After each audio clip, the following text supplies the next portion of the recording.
Today, Martin Luther King Jr. Day, is a day that we honor the life and legacy of the civil rights icon. It is also a day dedicated to service, giving back to the community. And one of the ways that you can do that is through volunteering. There are so many local organizations that need and want your help. And you know what? It's not hard to find them. You could just look in your own community. For example, I am here in Jacksonville Beach, where, as you can see, there is this small farm. This is part of BEAM, Beaches Emergency Assistance Ministry. And my mom has worked and run this small farm. Good morning, Mom. Good morning, Hi, how are you? For more than a decade. She is joining me now because, Mom, I just wanted to give our viewers some kind of perspective about how important volunteering is. Because, I mean, we look at this garden, I'm going to show everybody really quick, that you have created with the help of so many. You wouldn't be able to do this without volunteers. So first, would you explain to our viewers, Mom, what is BEAM's mission?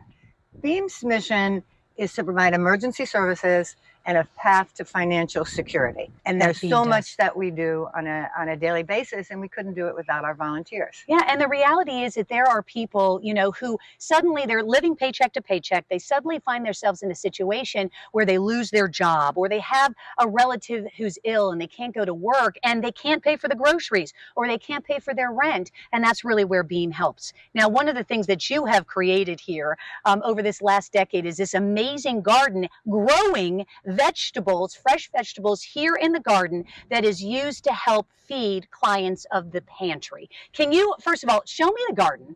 And because I want to know what you're growing right now, because it is just fabulous. The garden, in addition to providing food, also provides a respite space. Everyone who comes to BEAM is in crisis.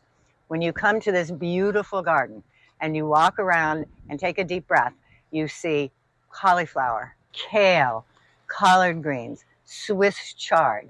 As soon as it goes into the pantry, it goes out in a client's shopping basket.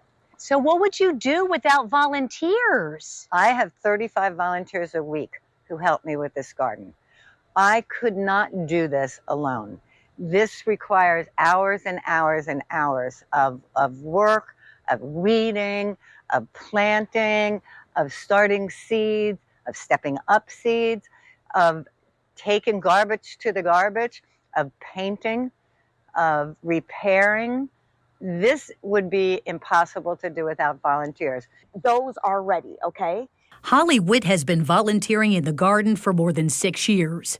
I love volunteering for BEAM because I'm part of a group that grows organic fruits and vegetables for people who otherwise could not afford it. On this day, she's working with students at Mayport Coastal Sciences Middle School alongside other volunteers. I enjoy being outside, working in the garden, but also as a former teacher, I enjoy working with the students once in a while and getting back to those skills. And what a blessing that you have your daughter here also who volunteers. Hi, what do you love about volunteering for BEAM? I love to be able to be outside and work with the kids, and it's just really fulfilling. BEAM has created a second garden here at the school. The students help grow vegetables that are donated to BEAM's food pantry in Mayport. They're learning healthy life skills. They're going from seed to fully developed crops, and then they're giving those crops back to the Mayport Food Pantry. And so it's a well-rounded social emotional learning, community involvement. It's just a great way where the community comes out and gives back, and our students are thriving and learning because of it. Showing the importance of volunteerism, one vegetable at a time. You can learn more about BEAM's mission by searching jaxbeam.org.